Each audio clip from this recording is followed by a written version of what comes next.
सभागार में पधारे हुए समस्त दर्शकों का मैं केशव गुप्ता हार्दिक अभिनंदन करता हूं। नाटक प्रारंभ करने से पहले मैं यूटीए का संक्षिप्त परिचय करा दूं। यूनिवर्सल थिएटर एकेडमी की स्थापना 17 नवंबर 1992 को की गई। प्रारंभ में यह संस्था सुबोध विद्या मंदिर नाम से विद्यालय का संचालन करती थी और शिक्षा के साथ साथ सांस्कृतिक कार्यक्रमों, नाटक, नृत्य, गायन, वादन एवं गोष्ठी के द्वारा बच्चों में संस्कृति का संचार करती थी। 2015 से संस्था पूर्णतः रंगकर्म के क्षेत्र में कार्य कर रही है। यूटीए जयपुर एक ऐसा प्लेटफॉर्म है जो विचारों को पैदा करता है, समाज को जगाता है, परिवर्तन की बात करता है तथा समाज में फैली सामाजिक, आर्थिक एवं राजनीतिक कुरीतियों से लोगों को अवगत कराने का काम करता है। या यूं कहें कि संस्था रंगमंच आंदोलन के माध्यम से ज्वलंत समस्याओं पर टिप्पणी नहीं करता, वरन समाज को झकझोरने का काम भी करता रहा है। साथियों, यूटीए जयपुर ने बहुत कम समय में ही पूरे देश में अपनी एक अलग पहचान बनाई। इसका संपूर्ण श्रेय संस्था के अध्यक्ष केशव गुप्ता एवं उनकी टीम को जाता है। इनके द्वारा किए गए प्रयासों ने संस्था को बहुत कम समय में परवान चढ़ाया है। आज यूटीए जयपुर नाट्य गतिविधि के क्षेत्र में सबसे अधिक सक्रिय संस्थाओं में गिनी जाती है, क्योंकि संस्था न केवल जयपुर शहर में ही अपितु पूरे हिंदुस्तान में अपने नाटकों का प्रदर्शन कर रही है।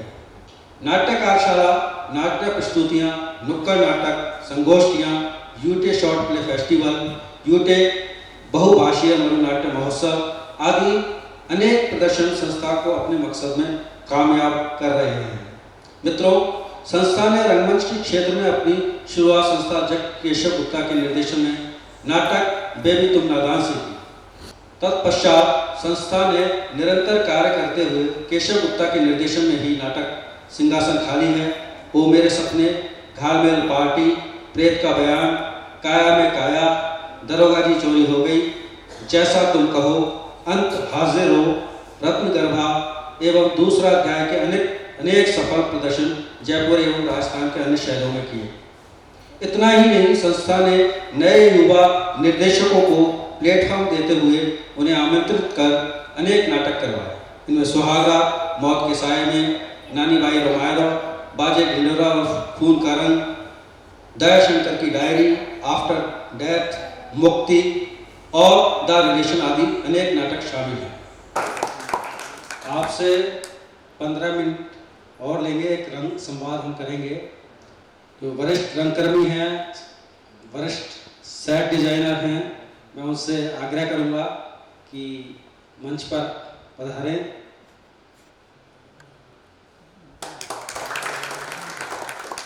ऐसा कर्म है जिसको करने से आत्म शांति और सुकून तो मिलता ही है, साथ ही रंग कर्म के माध्यम से हम बहुत कुछ परिवर्तन लाने की भूमिका भी निभाते हैं। और आजकल रंग कर्म में आपने देखा होगा कि सरकारें भी हमारे नुक्कड़ नाटकों के माध्यम से अपने योजनाओं को आम जन तक पहुंचाने का प्रयास करती है।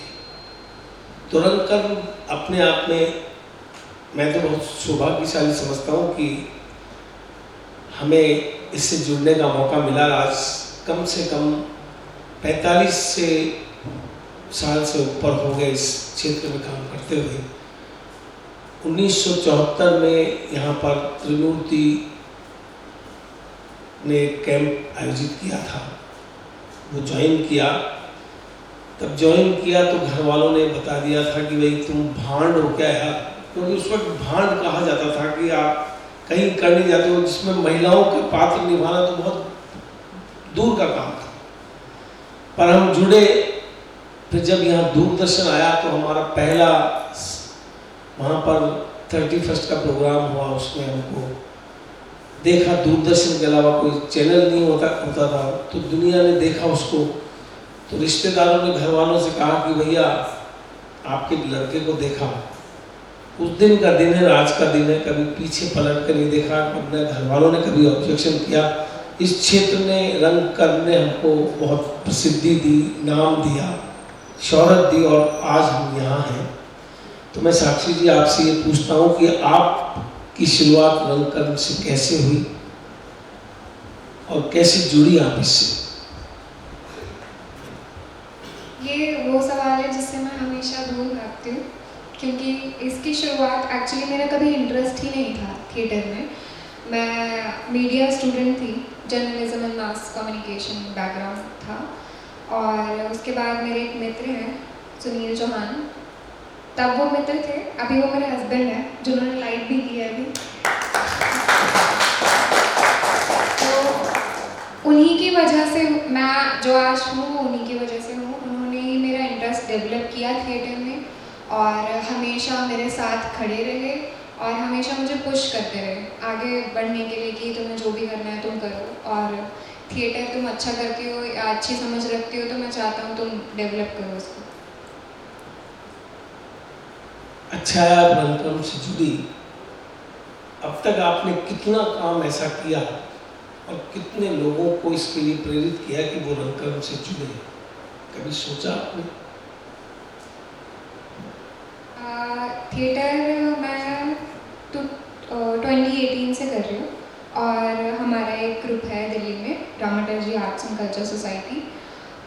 वहाँ पर हम सिखाते हैं जो भी बच्चे आते हैं, जो भी युवा नए आते हैं, उनको हम हमेशा कोशिश हमारी ये रहती है कि थिएटर में इंटरेस्ट उनका डेवलप करें, क्योंकि ज़्यादातर जो भी अभी हमारे पास जो भी लोग आते हैं, या आप सभी को ये पता होगा जो लोग ग्रुप चलाते हैं या जो थिएटर बैकग्राउंड से हैं, उनको पता ही होगा कि अब जो युवा आ रहे हैं वो चाहते हैं कि वो सीधा फिल्म्स करें, और थिएटर वो सिर्फ इसलिए करना चाहते हैं ताकि वो फिल्म में जाए।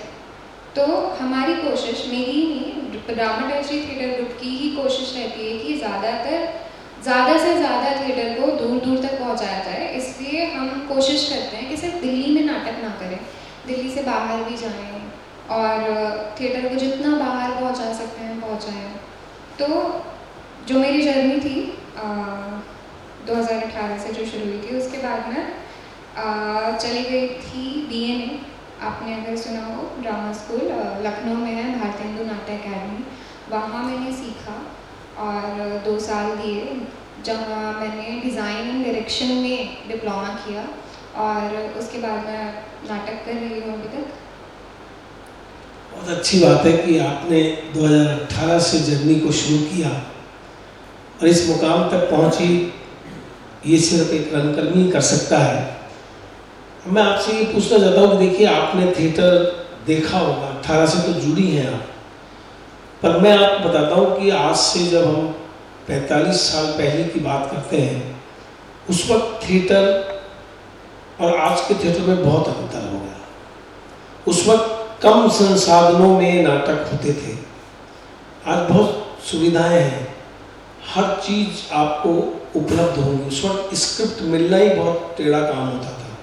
उस वक्त राइटर अपनी स्क्रिप्ट को देते नहीं थे, और देते थे तो वो एक के पास ही रहती थी, दूसरे के पास जा भी नहीं सकती थी। लेकिन अब उस वक्त टेक्नोलॉजी इतनी कम थी, हम सेट भी लगाते थे उस वक्त, तो पहले तो टेंट वाले के पास सामान नहीं मिलता था। आजकल तो इवेंट कंपनियां हो गई, आप 1 मिनट में ऑर्डर करोगे, सारी सेटअप आप पे लग जाएगा। उस वक्त तो घर घर से, आज हमको ये सोफा आप देख रहे हैं, उस वक्त हमारे शादियों में सिर्फ दरियाँ और लोहे की कुर्सियाँ होती थी, टेबलें नहीं होती थी। टेबल होती थी इतनी भारी होती थी, उसको लाना ही भारी पड़ता था। हमको पता है, रविंद्र मंच पर उन टेबलों को हम यहाँ से स्टेज तक ले जाते थे, सबकी जान निकल जाती थी, लेकिन जुनून था थिएटर का, वो करते थे हम। और टेक्नोलॉजी ने आज के थिएटर को बहुत कुछ दिया है। तो आपको उस वक्त के थिएटर की तो ज़्यादा ज्ञान नहीं होगा, लेकिन आज के थिएटर से आपको क्या लगता है कि युवा इस थिएटर के माध्यम से आगे बढ़ेंगे? बिल्कुल बढ़ेंगे और बढ़ना भी चाहिए। और ये बहुत अच्छी बात रखी कि रिसोर्सेज तो हमारे पास बड़े ही हैं, लेकिन जैसे मैंने आपको बताया भी ना कि मैं ड्रामा स्कूल पास आउट हूँ, तो कोई भी ड्रामा डिपार्टमेंट जाता है या ड्रामा स्कूल जाता है तो उसके बाद ना एक प्रेशर बिल्डअप हो जाता है कि अब तो नाटक जो करने हैं वो तो कुछ अच्छा ही करना है, और ऐसा होना ही नहीं चाहिए कि कम रिसोर्सेज में अगर हमने दिखा दिया हमारा नाटक खराब हो जाएगा। तो मुझे ऐसा लगता है कि सिर्फ आप सामान बढ़ा देंगे या स्टेज बढ़ा देंगे, स्टेज पर जितनी भी चीज़ें आप रख रहे हैं, सजावट कर रहे हैं, या कॉस्ट्यूम बहुत ज़्यादा अच्छी ही दिखा रहे हैं, अच्छी क्वालिटी की ही दिखा रहे हैं, तो मुझे नहीं लगता कि थिएटर सिर्फ इन्हीं चीज़ों से चलना चाहिए। कम रिसोर्सेज में भी नाटक हो सकते हैं, अच्छे नाटक हो सकते हैं। तो हमें किस अप्रोच को शायद बदलना चाहिए अगर सच में नाटक करना ही है तो। और जिसको नाटक करना ही है वो नाटक करेगा ही, चाहे रिसोर्सेज कितनी ही कम हो ज़्यादा हो, जो करना चाहता है वो कुछ भी करेगा ही। देखिए, थिएटर का सबसे बड़ा ये है कि एक बार कोई भी इंसान रंग कर्म से जुड़ता है ना, तो अगर आप कैंप लगाती हैं, उसमें 10-12 बच्चे हैं, उसमें से 4-5 बच्चे तो जुनून वाले आ ही जाते हैं, जो इसकी एक दफ़े ये रंग जिस पे चढ़ जाता है ना, तो वो उतरता नहीं है। वो अगर किसी मजबूरी से थिएटर को छोड़ता है तो वो तड़फड़ाता है, उसका मन बार बार कहता है मैं थिएटर करूं, लेकिन मजबूरियां उसको नहीं लाती। हमारे यहाँ भी एग्जाम्पल्स हैं कि जो 20-20, 15-15 साल, 20-35 साल सर्विसेज में बाहर रहे, लेकिन जब वो वापस लौट के आए तो वापस इस लाइन में आए। तो ये रंग कर्म ही ऐसा है कि जो रंग चढ़ता है उतरता नहीं है। और आप इसी तरह रंग कर्म करती रहें, आपकी टीम बहुत अच्छा काम करे, यही शुभकामनाएं हम आपको देते हैं। अब आप हमारे रंगकर्मियों को कोई मैसेज देना चाहें तो दे सकते। सबसे पहले तो सबको हेलो, और मैसेज तो बहुत ज़्यादा नहीं देना चाहूँगी मैं, लेकिन ये ज़रूर बोलना चाहूँगी कि लर्निंग हमें कभी बंद नहीं करनी चाहिए, क्योंकि एज आर्टिस्ट कई बार हम अपनी ईगो के चलते लर्निंग बंद कर देते हैं और हमें पता नहीं चलता। जो मेन चीज़ हमारे साथ होती है, हमें पता ही नहीं चलता कि हमने अपनी लर्निंग बंद कब कर दी। कुछ ईगो क्लैशेस होते हैं, किसी की बात बुरी लग जाती है, कुछ किसी टीचर की या फिर कुछ फ्रेंड्स की, और उनके चलते हम ऐसे डिसीजंस ले लेते हैं ना जो हमें लेने नहीं चाहिए, जो हमें बहुत बाद में कभी समझ आता है कि उस वक्त मैंने ये डिसीजन क्यों ले लिया। तो कभी भी कोई डिसीजन लेना है तो बहुत सोच समझ के लो, बहुत जल्दबाजी में मत लो, ईगो क्लैशेस के चलते मत लो, सोच समझ के लो और बात करो जितना आप बात कर सकते हो, क्योंकि आज वाली जनरेशन के मिसकम्युनिकेशन बहुत होते हैं और वो बात ना करने की वजह से और बढ़ जाते हैं। हालांकि कई बार बात करने की वजह से भी बहुत मिसकम्युनिकेशन होता है। लेकिन डिस्कशन से जो चीज़ निकलती है ना, आज की पीढ़ी थिएटर कर जरूर रही है, लेकिन डिस्कशंस नहीं होते हैं। सिर्फ मुझे आपने नाटक में लिया है तो मैं आपके साथ नाटक करने आ रहा हूँ, और मैं कह रहा हूँ यार 15 दिन, 20 दिन, 1 महीना जो भी रिहर्सल का टाइम होता है निकालूं और मैं इससे बाहर निकलूं। और ये आज से 25-30 साल पहले भी ये स्थिति थी कि थिएटर में जो आता था, दूरदर्शन आया, फिर उसके बाद चैनल्स आने के बाद तो रंगकर्म के प्रति ज़्यादा क्यूरियोसिटी बढ़ी है, क्योंकि हर आदमी ये चाहता है कि मैं नाटक करके मेरी फोटो छपे और मुझे सीरियल मिले। और पहले प्रश्न यही करते हैं, भाई साहब मुझे फिल्म में रोल मिलेगा कि नहीं मिलेगा? तो यार फिल्में बनेगी जब मिलेगा ना। और फिर ये इतना प्रोफेशनल थिएटर तो यहाँ होता नहीं है कि हम बम्बई, दिल्ली यहाँ मान लें कि वहाँ प्रोफेशनल थिएटर मिलता है, हमारे को यहाँ स्पॉन्सर नहीं मिलते। लोग यहाँ पर अपने साधन जुटाकर कैसे तैसे थिएटर करते हैं। तो रंगकर्म से जुड़े हम तो सबको यही कहेंगे, और जितना सहयोग आप दे सकते हैं रंगकर्म को जरूर दें। मेरा तो यही आप सबसे कहना है। आपका बहुत बहुत धन्यवाद।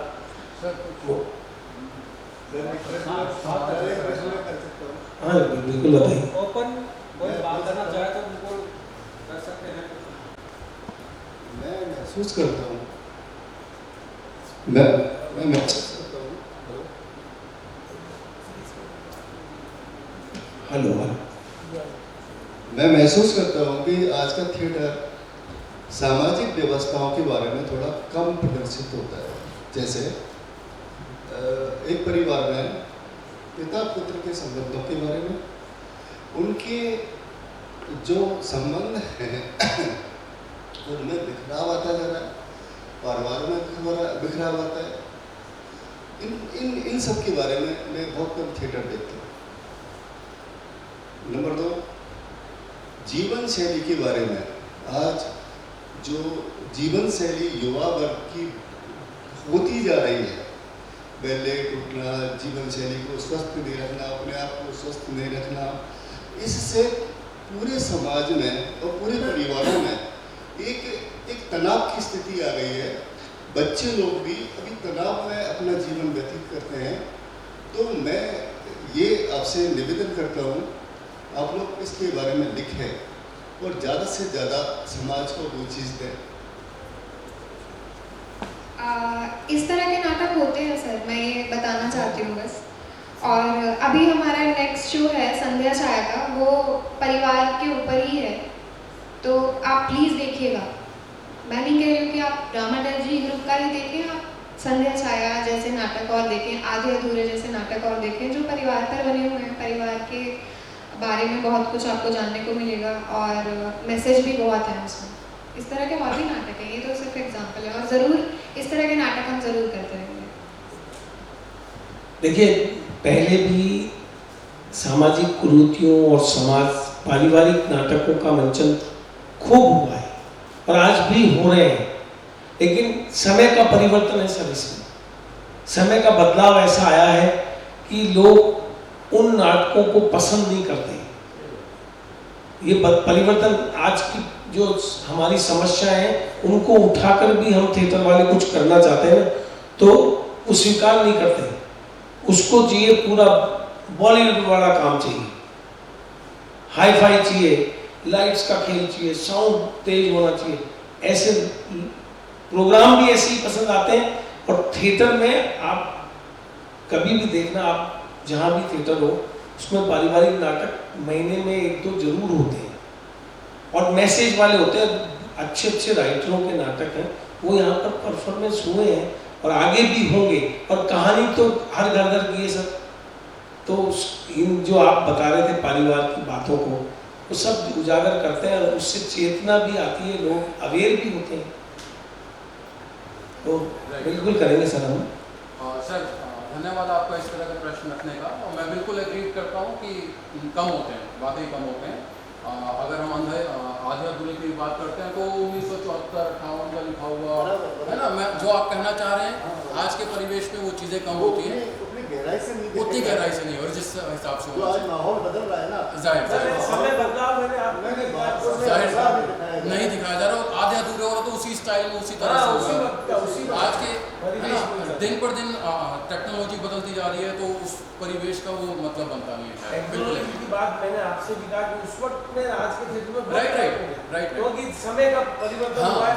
बिल्कुल। वो थिएटर आज भी, वो नाटक आधे अधूरे, आषाढ़ का एक दिन, ये सब आज भी होते हैं उसी परिस्थिति को लेकर, इसी तरह उसमें बदलाव नहीं होता, और इस वजह से हम वहीं के वहीं। बिल्कुल। मुझे लगता है कि शायद आज के परिवेश को लेकर नाटक लिखे भी बहुत कम बहुत लिखे नहीं गए। वो तो प्रश्न नहीं लगा। जो राइटर आजकल नए कंटेंट को लिख नहीं रहा आज के परिवेश के साथ। हाँ बिल्कुल। तो वो भी एक बड़ी समस्या, बहुत बड़ा ये हमारे विश्व के कि राइटर्स मिलते सब।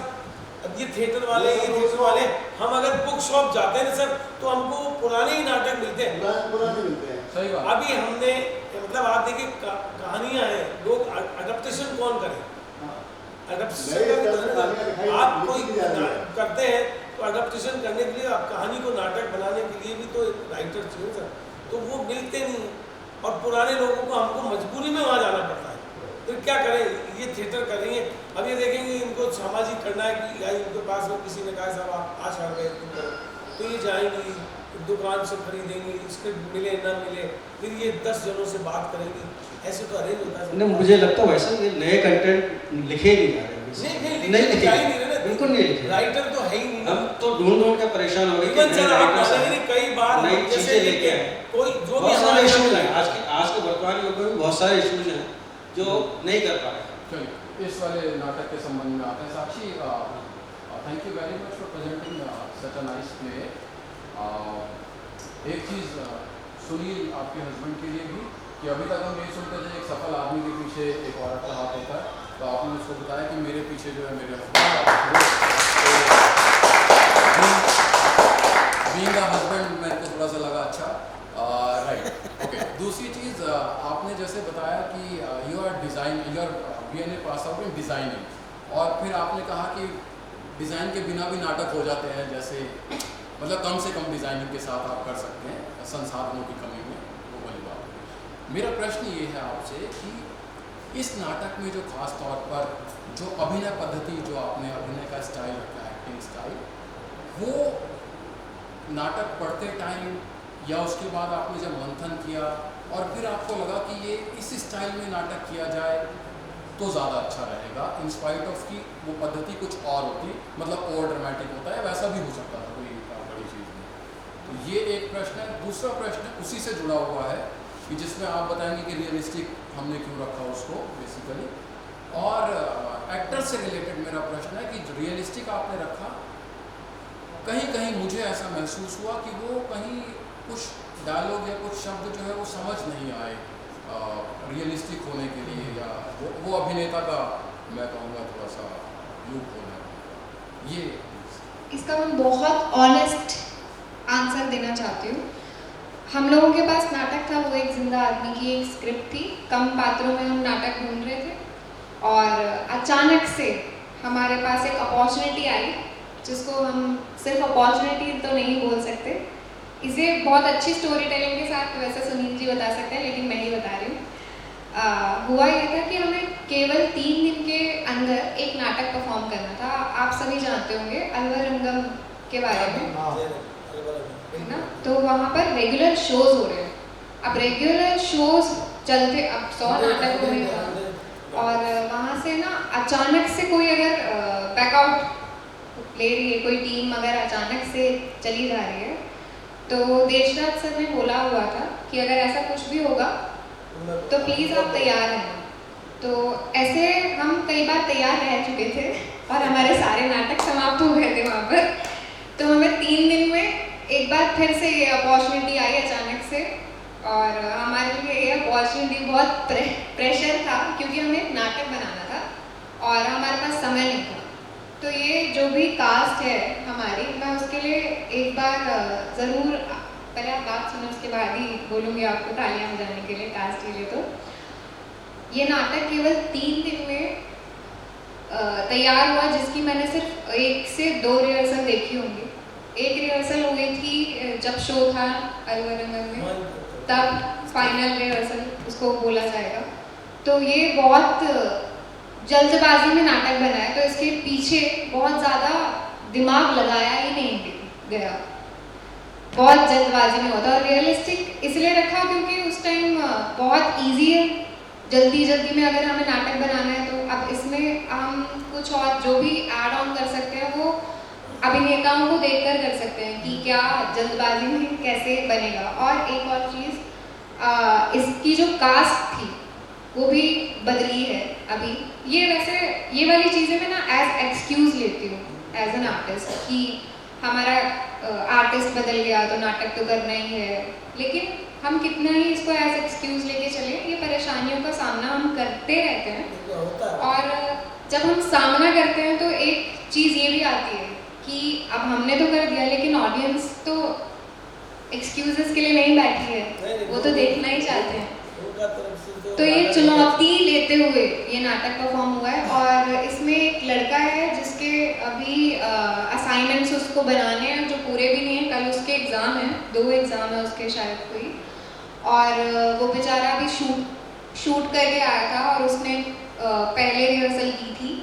अभी वाले नाटक के लिए कोई और जज का कैरेक्टर कर रहा था, और वो अचानक से चला गया, उसको उड़ीसा जाना है, और जो कालू उस्ताद थे हमारे वो भी अलग थे।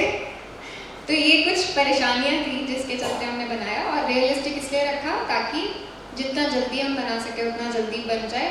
लेकिन डायलॉग्स की प्रॉब्लम यहाँ पर थी, कुछ डिक्शन प्रॉब्लम भी थी जो मैंने नोट भी की है चलते नाटक में।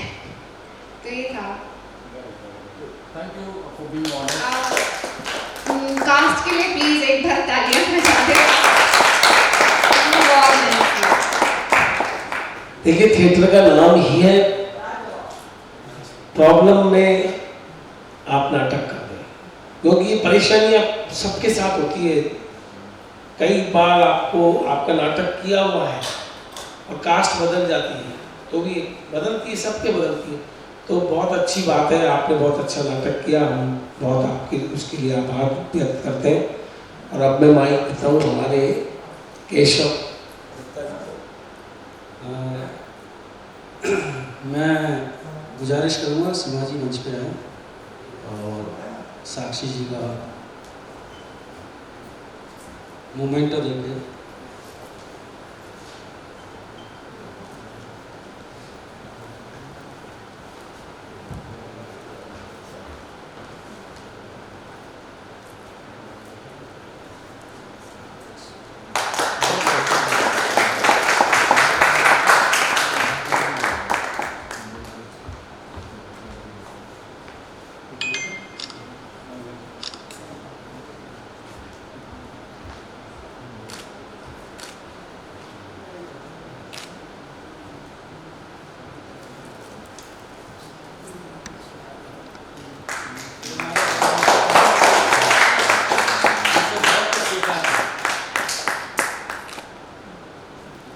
रुके एक इसमें तो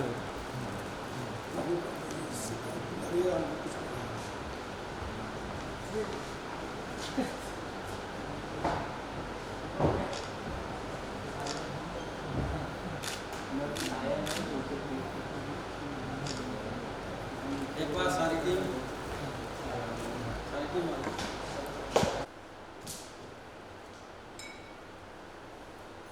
अब मैं मंच पे आमंत्रित करता हूं हमारे वरिष्ठ रंगकर्मी, लेखक एवं निर्देशक राजेंद्र पायल जी को वो रंग संवाद के लिए आए और निर्देशक दीपक पुष्पदीप से रंग संवाद करने की कृपा करें। राजेंद्र पायल जी।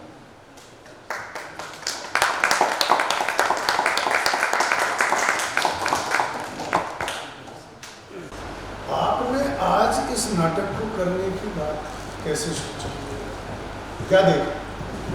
बात ये सोचे कि आजकल आप टीवी में देख लीजिए, न्यूज़पेपर, हर जगह आपको नेगेटिव मिलेगा। अगर कॉमेडी भी हो रही है तो वो बहुत फॉरवर्ड हो रही है या बदल हो रही है। अब ये मोलियर ने लिखा 3 साल पहले और हमारा मेन पर्पस था कि अगर ऑडियंस को हम कुछ दिखा रहे हैं तो वो टेंशन लेके ना हंस के जाए। लाइट कॉमेडी हमने करने की कोशिश की और ये साफ़ सुथरी कॉमेडी, ऐसा नहीं कि इसमें हमने बहुत वल्गैरिटी दिखा रहे हैं। अगर कुछ फिजिकल कॉमेडी करने की कोशिश की है तो वो एक सीमा में करने की कोशिश की। मेन पर्पस इसका शो का ये था कि हम बस ऑडियंस को थोड़ा हंसा पाएँ, क्योंकि इतनी टेंशन, इतनी नेगेटिव, कोई मार रहा है, कोई काट रहा है, किसी ने ऊपर चढ़ा दिया, कोई कुछ चल रहा है। और अगर हम इस परिवेश में कुछ लोगों को हंसा पाए तो हमें लगता है कि ठीक ठाक। बड़ी अच्छी बात है। आपने कितना समय हो गया आपको नाटक करते हुए 15 साल से हो गए। 15 साल से। इस समय में आपने कितने नाटक देखे होंगे और पढ़े होंगे? देखिए, मैं पढ़ता भी हूँ और देखता भी। दिल्ली पास है हमारे फरीदाबाद से, तो NSD की प्रोडक्शंस होती है, उसमें देखना भी चलता है। और बेसिकली अब देखिए, ये आपने कहा जैसे सेट नहीं था नाटक में, है ना, वो आपको भी मालूम है कि थिएटर में कितना पैसा है अगर, और एक्टर्स के सब कितना पे कर पाते हैं या डायरेक्टर को कितना मिलता है, ट्रैवल है, रिहर्सल है, रिहर्सल का स्पेस है ना, तो सब चीज़ें। और मैंने इस फील्ड में सस्टेन करने के लिए इवेंट्स वगैरह ये सब करने की कोशिशें करता रहता। और बेसिकली जो मैं करता हूँ, जो ब्रॉडवे शोज होते हैं बड़े, इमरान अदा है, डिस्को डांसर है, बियॉन्ड बॉलीवुड, और गुरुग्राम में 2 शो होते थे, जंगूरा और झूम, तो मैं ब्रॉडवे शोज बेसिकली ज़्यादा करता हूँ। अब ये मेरा पैशन है, वो है कि चलो एक उससे अर्न कर रहे हैं तो इसमें हम लगा पा रहे हैं, करा पा रहे हैं। अब ये प्योर थिएटर करना ये होता है कि ये कुछ तो कर पाएँ, बच्चों के साथ कर पाएँ, और अगर हम अपना करके सीख के निकल जाते और ये कमा रहे होते तो हमें कौन बोलने वाले थोड़ी नहीं।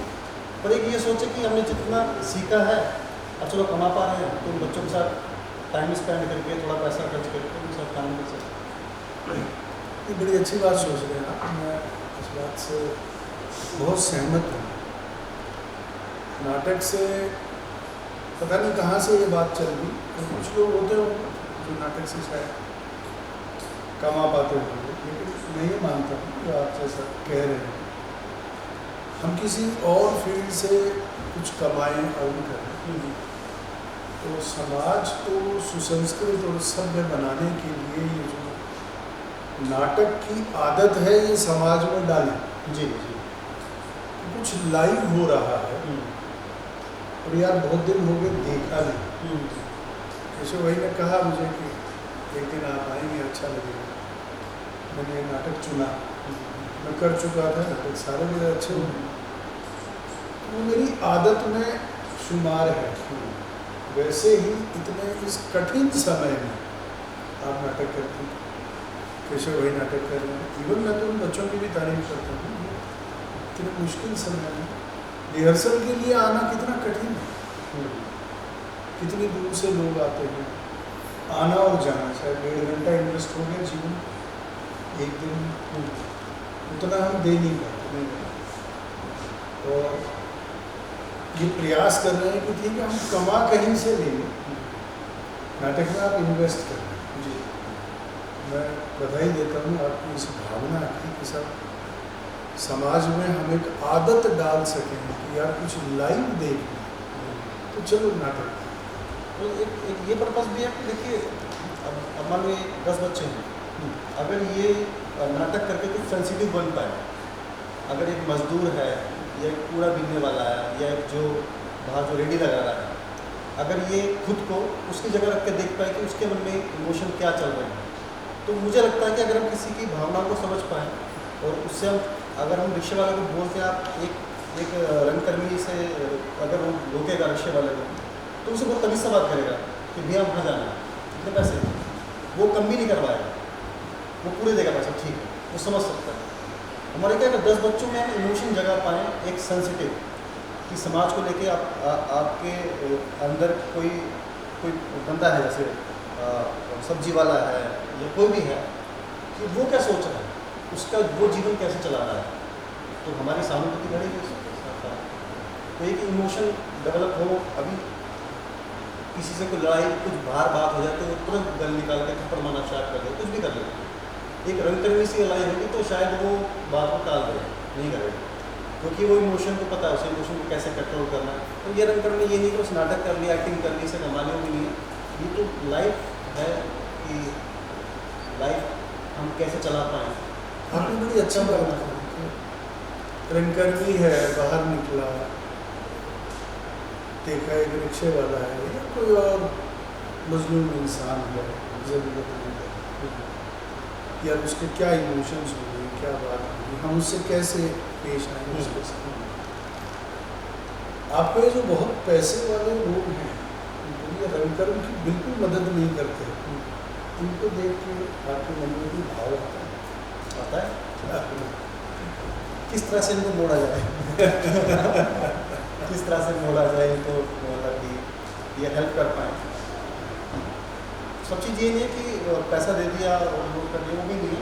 कोई स्पेस प्रोवाइड करा दे या कोई रेसल स्पेस प्रोवाइड करवा दें, चलो ये शो है, इसका आपका कितना खर्चा, 50, चलो मैं आपको 20 दे दूँगा, तो उससे बहुत हेल्प हो जाती है। अच्छा, उनको ये नहीं पता होता कि जो 20,000 दे रहे हैं उसको इन रिटर्न उनको कितना मिल रहा है, तो उनको लगता है कि 20,000 दे दिए हमने, पर उनको इन रिटर्न इतना मिल रहा है कि जो मार्केटिंग होती है वो नहीं समझ पाते हैं।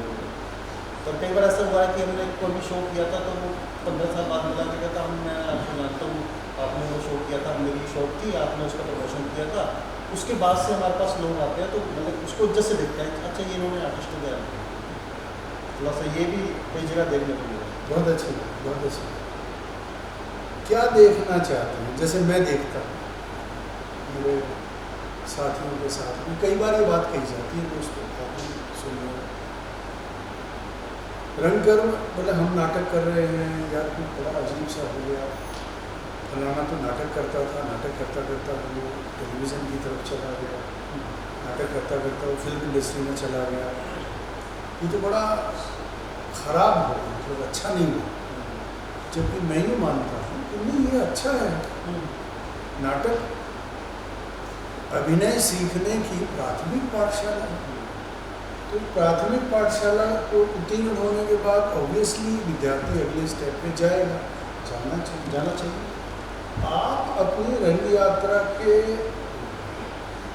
अगले स्टेप पर कहाँ जाना चाहते हैं, कहाँ सोसाइटी और रंगकर्मी को ले जाना चाहते हैं? मेरे तो एक पर्पस है कि जितने भी रंगकर्मी हैं जम के पैसा कमाएं और जम के खर्चे, जो उनका लिविंग स्टैंडर्ड है वो बढ़े। अभी क्या है कि अभी हम ये कर रहे हैं थिएटर ना, मेरा ये सौभाग्य रहा है कि मैं बिल्कुल ग्रास रूट से मैंने काम किया है कि सिर्फ साइकिल पे चलते थे, पंचर हो जाती तो खड़ी कर देते थे, साइकिल पैसे नहीं 3 रुपये, उसको 3 या 5 रुपये देते पंचर खड़ी कर देते थे और पैदल जाते थे चलाते थे। उससे करते करते आज हम गाड़ी में भी चलते हैं और ट्रैवल करते हैं। तो ये होता है कि फ्लाइट से ट्रैवल करना है, कई देशों में यात्रा है। तो इस सौभाग्य है कि बिल्कुल ज़मीन से लेके अर्श से फर्श से अर्श तक देखा। तो मेरा ये है कि इसमें ये पता है कि हम जो कमा रहे हैं या कर रहे हैं, है ना, अब जितने भी आर्टिस्ट हैं अभी ये बच्चे कर रहे हैं, तो ये सबसे बढ़िया है कि ग्रास रूट से सीखें, इनको आगे जाना चाहिए। आप अगर थिएटर ही कर रहे हैं, करें म्यूजिकल्स करें। आजकल इंडिया में म्यूजिकल घूमने का बहुत अच्छा खासा पे कर रहा है। और ये नहीं कि जो अपने के सर उनका महाभारत शो है, अब वो फिल्म वगैरह मिलता तो वो उसको प्रेफर नहीं करते थे, वो ये शो कर रहे हैं। आशुतोष एक हमारे राम शो 200 होने वाले हैं, वो कर रहे हैं। बढ़ने ही चाहिए, वो ऐसे नहीं कि ग्लास यही थिएटर मरा हुआ थिएटर करता है। नहीं, मैं वही पूछ रहा था किस रूप में इसको आगे और देखना चाह रहे हैं। आपने 2 लोगों के उदाहरण दिए। आज हमने यहाँ जैसे टिकट लगा के हम शो करते हैं, थोड़े से कम लोग आते हैं टिकट, और उन लोगों की टिकट्स भी बिकती हैं 2000, 1800, 2200, 2500 की टिकट। आप अपने थिएटर को, अपने साथियों को, अपने ग्रुप या हम लोगों को, जब हम सुन रहे हैं आपके, कोई सुझाव है, कोई प्लानिंग है, कैसे इसको देखना चाहिए कि लर्निंग के साथ अर्निंग का संयोग भी बन जाए? हाँ, कैसे? हाँ, मुझे ऐसा लगता है कि देखिए हमने रंगमंच को हम ना रिजिड हो जाते कई बार। जैसे आपने कहा कि कई बोलते हैं कि टीवी पे चला गया, नहीं जाना चाहिए। मैं ये सोचता हूँ कि हम इसको कमर्शियल हमें करना चाहिए। तो कमर्शियल तब होगा कि जब हम एक दुकान की तरह से रहें, उसमें रसगुल्ले भी हो, बर्फी भी हो, पेड़ी भी हो। कमर्शियल तब बन पाएगा अगर हम मान लो एक कहीं पे हम शो करते हैं, अगर मैं प्रेफर करूँगा, मैं जाऊँगा तो मैं ये बोलूँगा मुझे हंसना है, मैं रोने वाला शो देखूँगा ही। तो उसको कमर्शियल करने के लिए दुकान की तरह हमें ट्रीट करना पड़ेगा और मार्केटिंग ऐसी करनी पड़ेगी कि भैया हम हंसाते हैं लोगों को। कॉमेडी शो बनाएं ज़्यादा, क्योंकि लोगों को नहीं पसंद है कि उस तरह का थिएटर करें, ये करें। वो अगर एज एन स्टूडेंट आप कर रहे हैं तो वो अलग बात है, पर अगर हमें एज एन कमर्शियल में जाना है तो हमें लोगों को वही दिखाना पड़ेगा जो देखना चाहते हैं। तो लोग आजकल नहीं देखना चाहते पुराना जो नाटक हम कर रहे हैं उस तरीके से ना। अच्छा, आपने कहा NSD वाले प्ले हम देखना चाहते हैं, देखते रहते हैं आप? हाँ, देखते हैं। हमसे ज़्यादा आपको अवसर मिलता है। तो कोई व्यक्तिगत उदाहरण नहीं ले रहे, तो बात कर रहे हैं, थिएटर पे चर्चा हो रही, व्यक्तिगत नहीं। NSD के नाटक में, बहुत सधे हुए नाटक में, हमारे राम या दुर्योधन या रावण जो प्ले आजकल थोड़े से चल रहे हैं, उनकी टिकट बिक रही है, वहाँ तक हमारा एमेच्योर थिएटर कैसे पहुँचे? कौन सी चीज़ें हैं जिनको हम, कौन से तत्व हैं जिनको हम लेकर चलते उसमें वॉव फैक्टर डालना पड़ेगा। अब जितने भी शोज़ हैं इनमें क्या है कि LEDs लगती हैं, उसमें सेट लगता है तो मिनिमम होता है, सेट LED पे ही आ जाता है। सुंदर कॉस्ट्यूम्स होती हैं, हम एक आप भी बच्चे पहन के कर रहे हैं नॉर्मल कॉस्ट्यूम, उसी में अगर एम्ब्रॉयडरी लगी होती है तो हम क्या कहते हैं अभी हमने बिल्कुल नॉर्मल पहन रखे करते हैं, चेक की शर्ट प्लेन वगैरह, तो हम देखते हैं ना वो जो वॉल होती है ना टूट जाती है। अगर मैं भी आप भी सेम कपड़े पहन कर रहे तो मैं समझूंगा कि हाँ सेम का कुछ नहीं, बस मैं देख के चला जाता हूँ। अब उन शोज़ में क्या होता है, हमारे शो में क्या होता है, वो शो में भव्य होते हैं, तो वॉव फैक्टर बहुत ज़्यादा होता है, आग भी लग रही है, आदमी अंदर भी जा रहा है, उड़ के भी आ रहा है, सब चीज़ें हम इसमें इम्प्लीमेंट कर सकते हैं। हैं। वो भव्यता को ही अपन जरा बात करें तो मुझे तो लगता है वो कैसे अपन उसमें और शुमार करें, हमें बड़ी अच्छी बात है। एक वाव फैक्टर, बहुत अच्छा कॉस्ट्यूम होता है, यानी एक नाटक का तत्व है, एलिमेंट है, कॉस्ट्यूम डिपार्टमेंट को अपना काम करना चाहिए। बच्चों ने पहना, उन्होंने अच्छा पहना, उधर पॉइंट सटीक पहनने की दिक्कत नहीं, लेकिन और कैसे उसको वाव तक ले जाए कुछ वाव के, हाँ वाव के ले जाने के लिए देखिए हमें अब इसमें जो कॉर्पोरेट हैं, जो कॉर्पोरेट लगानी चाहिए या जितने भी बड़े व्यापारी हैं, हमें उनको इन्वॉल्व करना पड़ेगा। कहते ना कि वो कला हमेशा नाट्य वर्ग में ही पनपी है, राजा महाराज जी थे तो उन्हीं में सब कुछ पनपती थी, तो अभी हम उसमें नहीं, हमें चाहे व्यापारी से बात करें चाहे कैसे भी करें, अगर हम मुझे लगता है ऐसे 100 लोगों के पास जाए तो मेरे ख्याल 2 तो मान जाएंगे चलो आपकी हेल्प करें, मुझे लगता है। तो बिना हेल्प के लिए कहीं कोई रास्ता है, जैसे अपन देखते हैं। हाँ मैं फोक आर्टिस्टों के साथ बहुत काम करता हूँ, तो वो गरीब निर्धन आदमी है, बहुत निर्धन, लेकिन वो अपने परफॉर्मेंस के समय अपनी सारी चीज़ों पर बहुत ध्यान देते हैं। कहीं कुछ चीज़ों को अपने को उस लेवल पे शुरू नहीं करना चाहिए, वो शुरू करना चाहिए। देखिए परफॉर्मर अपना काम करे, हाँ, जो प्रोड्यूसर है उसे अपना काम करना चाहिए। हाँ, कि वो परफॉर्मर अगर जाके बात करे कि हमें पैसे दो कुछ, तो वो क्या आप क्या करते हैं, मैं एक्टर हूँ, एक तो जो लाइन है जो आजकल वो चलते हैं ना 5 बाउंसर वाले, वो सही है, वो कल्चर ठीक है, तो लोग अपने आप ही हो जाते हैं कि नहीं भाई ये तो कोई बड़ी चीज़ है, नज़र पर लग जाते हैं। जो प्रोड्यूसर है हमारा, वो मुझे लगता है वो काम नहीं करते, वो उनका पैसा आता है उतना जितना भी आया, अगर 50,000 आ रहा है तो 50,000 में तो शायद वो देकर रोटी कमाने के लिए, ये नहीं कि हम पेट में भूखे मर रहे हैं पेट कर रहे हैं, ऐसा नहीं होना चाहिए। आर्टिस्टों का पेट भरना चाहिए, जो इस सर्कल से जुड़े पड़े हैं उन सब का पेट भरना चाहिए। प्रोड्यूसर को मुझे लगता है मार्केटिंग पे हमें काम करना चाहिए, और नाटक रोने वाले नहीं, हंसाने वाले नाटक ज़्यादा करने चाहिए। मुझे ऐसा लगता है कि प्रोड्यूसर काम नहीं कर पाते कि अपना मार्केटिंग कमज़ोर है हमारे। कुलदीप भाई और हमारे दोनों एक ही रहे, श्रद्धेय विजय माथुर साहब धरती में नहीं रहे, ये हमारा दुर्भाग्य है। कई बार ऐसा लगता है कि यार कोई मेरा भी तो कान पकड़ने वाला हो जो मुझे पता है। वो एक बात कहा करते थे, आपने अनायास में बात कही थी, नाटक में अभी तक वो डिपार्टमेंट नहीं बने प्रॉपर। जी जी, हाली हमारी भिश्ती बावर्ची सब एक ही आदमी हो गया था, वो डायरेक्टर के माथे आ गए थे। तो हम क्लासिफिकेशन करें, डिपार्टमेंट अलग अलग रखें, नाटक का प्रोडक्शन का काम भी अलग, तो कुछ और बेहतर रिजल्ट आ सकते हैं। वो बिल्कुल प्रोफेशनल हो जाएगा ना। हाँ, प्रोफेशनल हो जाएगा। अब मेरा हेडिक थोड़ी ना मेकअप करने का, अगर मान लो एक महीना बंदा रख लिया और वो अपना वो अभी ये हमारी भी कमी है कि हम ना छोड़ ही नहीं पाते, डायरेक्टर छोड़ नहीं पाते, ना मेकअप आर्टिस्ट को छोड़ेगा ना कॉस्ट्यूम वाले को छोड़ेगा। हमने बोल दिया कि डायरेक्टर बोला कि मुझे ऐसा ऐसा कॉस्ट्यूम चाहिए, तो उसको फ्रीडम दो, हम बांध देते हैं उसको ना, मुझे ना कॉलर चाहिए गोल्डन, ये सिल्वर चाहिए मुझे, और ये चाहिए रेड, अब वो तो वही दे देगा। क्या होता है कि बहुत ज़्यादा शाना हो जाता है ना डायरेक्टर, तो वो दूसरे पर भरोसा नहीं करना चाहिए। तो डायरेक्टर को थोड़ा सा बावड़ा रहना चाहिए, यार तेरे को कहा ना कि तू मेकअप करेगा तो तू कर दे, है ना। अच्छा अभी जो हम काम करते हैं और डॉक्टर अंकुश है हमारे साथ में, डॉक्टर अंकुश हाँ जी। हम अपने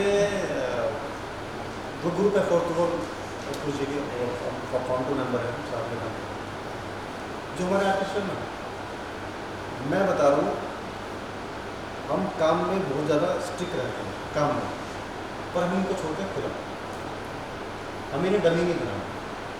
अगर कल कोई बाहर काम करने चाहे तो उन्हें पता तो कि करना क्या है, ये तो 4 कदम जाके डायरेक्ट बोलना, उधर देखना तो बोल के मुझे का कैसा है, हम इन्हें खुला छोड़ते हैं, बिल्कुल खुला। कहाँ पर रोकते हैं कि नहीं यहाँ पे यार ये इस रूट पर मत जाओ, हल्का सा इधर मुड़ जाओ, बस इतना। अच्छा चलिए, अच्छी बात पर आगे अपनी बात ख़त्म करें उससे पहले 5 मिनट आपसे नाटक के प्रोसेस के बारे में आपसे जानना चाहते हैं। ये नाटक आज यहाँ मंचित हुआ, इसके पहले बहुत सारा मंचन हुआ।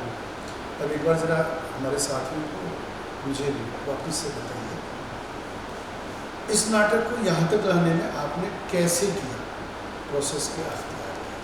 प्रोसेस सबसे पहले तो स्क्रिप्ट हमने चुनी, स्क्रिप्ट कुछ और देखी होंगी, फिर उनमें से ये की जो हाँ यही हुआ। हाँ अच्छा, स्क्रिप्ट चुनी, उसके बाद हमने रीडिंग करवाई कुछ पढ़ो, एक दिमाग में देख के आ तो जाता है कि ये कैरेक्टर्स को दे सकते हैं, पर मुझे लगता है कि हम सोच तो लेते हैं, पर जब बच्चे करते हैं तो मुझे लगता है कि नहीं ये नहीं कर रहा, अगर ये एज एन एक्टर परफॉर्मेंस दे सकता है तो फिर हम उसको दे देंगे, ये नहीं कि ये लंबा है या छोटा है बड़ा है।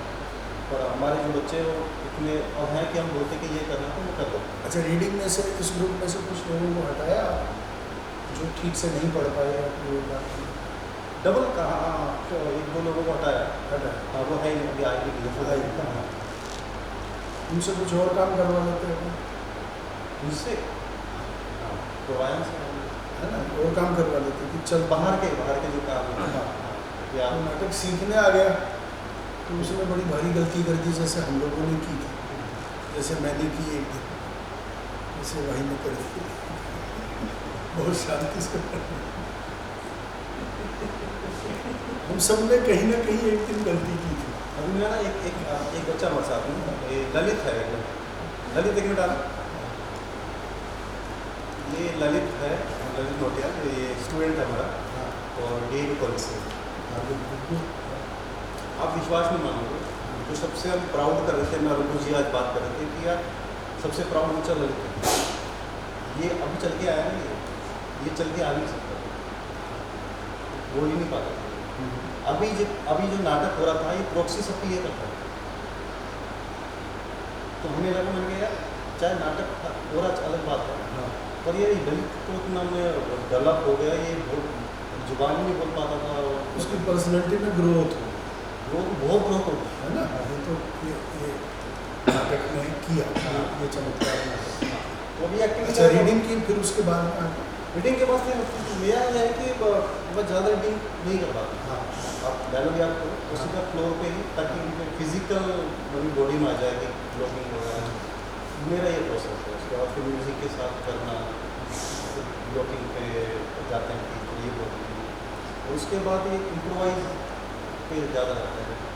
अभी कुछ प्रॉब्लम हुई थी, उसमें हमारी 2-3 गाने थे, तो वो आज गाने में वो हटा दी। आज गाने में इसमें जो गाना बजा था उसमें, वो गाना स्टार्टिंग में आता है, उसके बाद 1-2 गाने फिल्मी गाने भी थे इसके, वो हटा दिए। कुछ प्रॉब्लम हुई आपको तो कि ये हमें ऐसा लग रहा है, तो हमने कहा ठीक है हटा दिया। वो म्यूजिकल तो इम्प्रोवाइजेशन ज़्यादा करते हैं, एक बच्चे सीन भी था।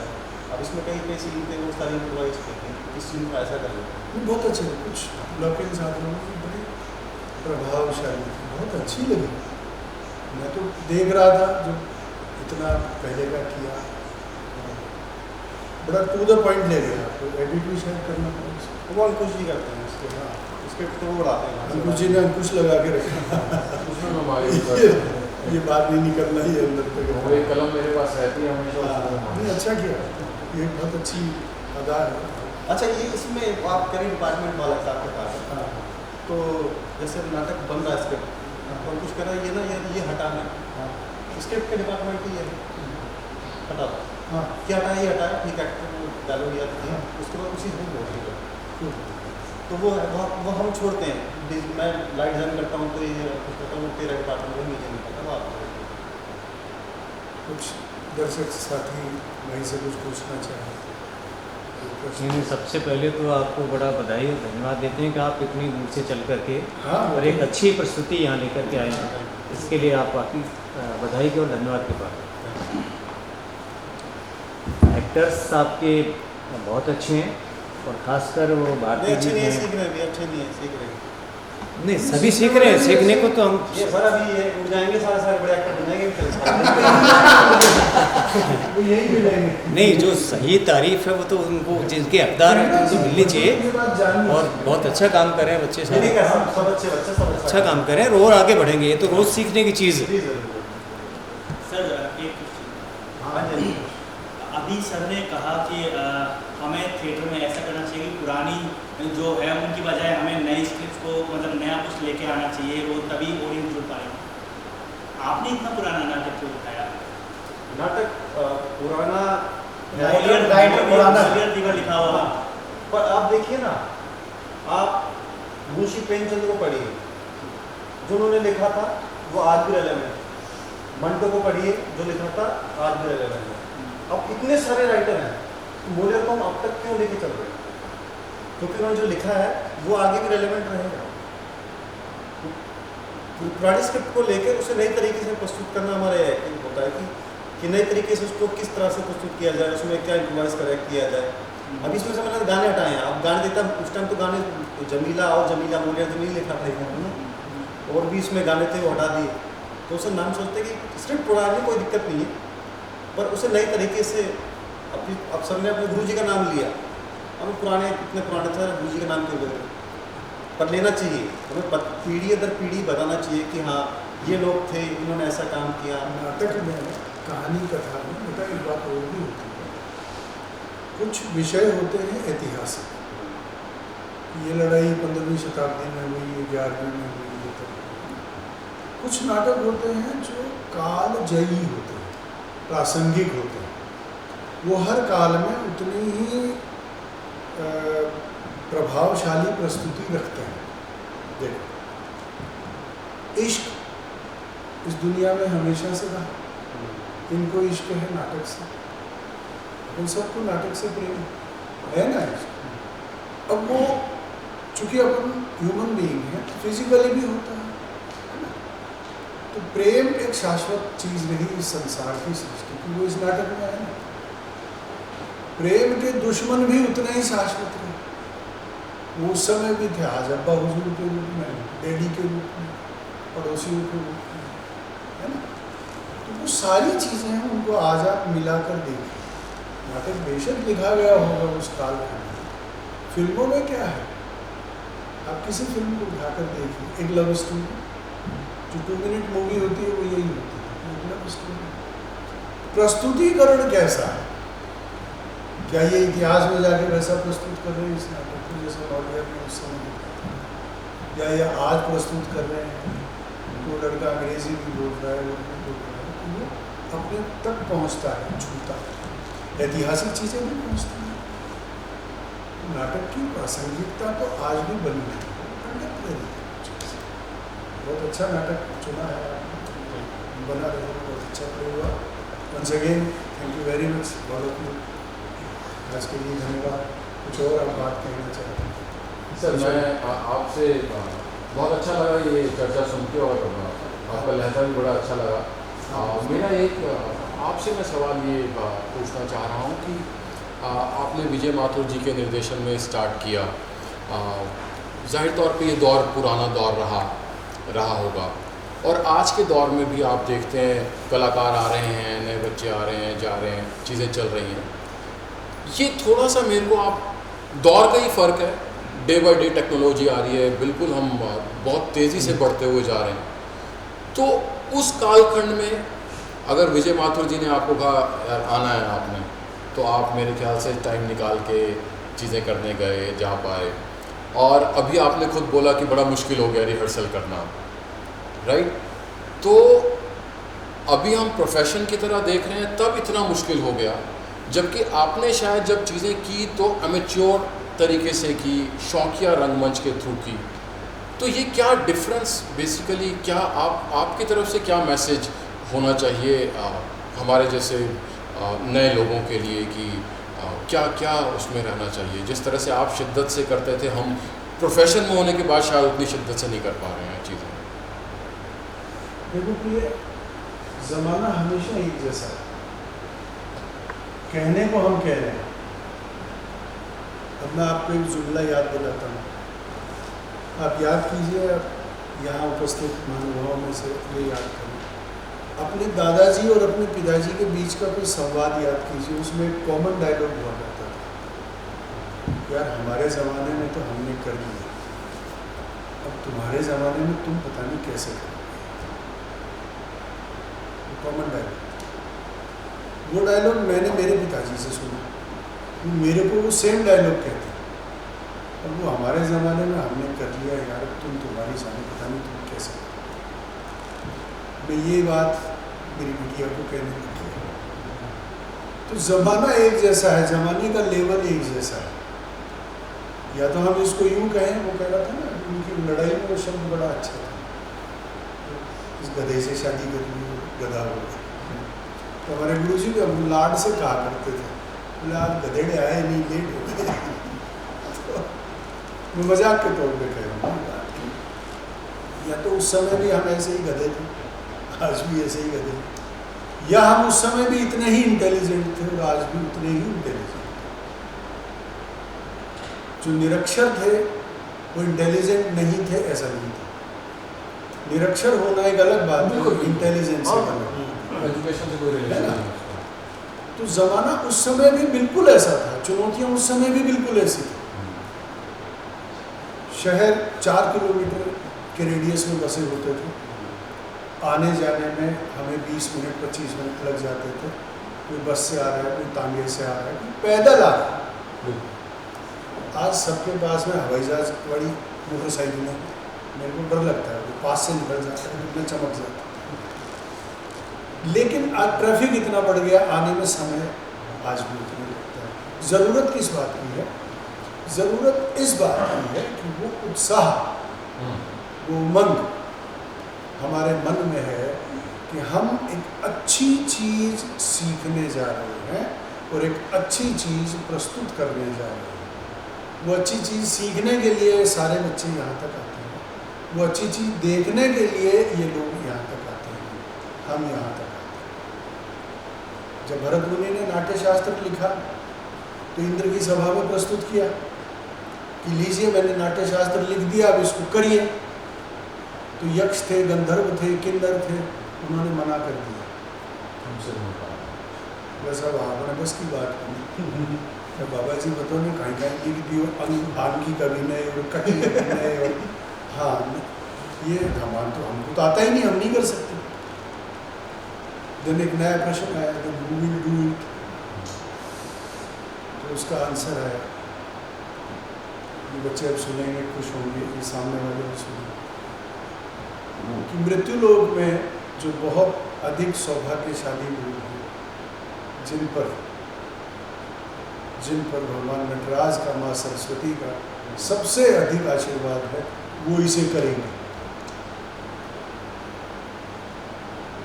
और फिर बात आई then who will see it, तो यही आया कि जिन लोगों पर उनसे दुगना आशीर्वाद है, केवल वही लोग देखने आएंगे। वरना 70 लाख लोग रहते हैं मेरे शहर में, हम यहाँ 40 लोग इकट्ठे। तो हमारा जज्बा वही रहना चाहिए, कुछ नहीं बदला। कुछ टेक्निक बदल गई, सेट की जहमत कम हो गई, आप पीछे लगा दीजिए, बट इट लुक्स कि आर्टिफिशियल। आप झालर अपने हाथ से बांधिए और उससे कपड़े लटकाइए और उससे लगाइए, क्रिएटिविटी वहां से निकलेगी। हमने खाली फोटो लगा दी और सारा काम कर दिया, तो केवल एक इमेजिनरी इमेज हमने लेके और वहाँ प्रस्तुत कर दी, जो ब्रॉडबैंड थिएटर के अंदर, ब्रॉडवे थिएटर के अंदर होती थी। हमारी क्रिएटिविटी का तो हमने अननोइंगली एक आसान रास्ता अपना लिया। क्या है, ठीक है यार, एलईडी सब शहर में मिल जाएंगी, कि जो भाई ज़्यादा टेंशन करने की ज़रूरत नहीं है। अपने को भी लगता है ठीक है यार, कौन इतना सारा सामान ढो ढो के ले जाए।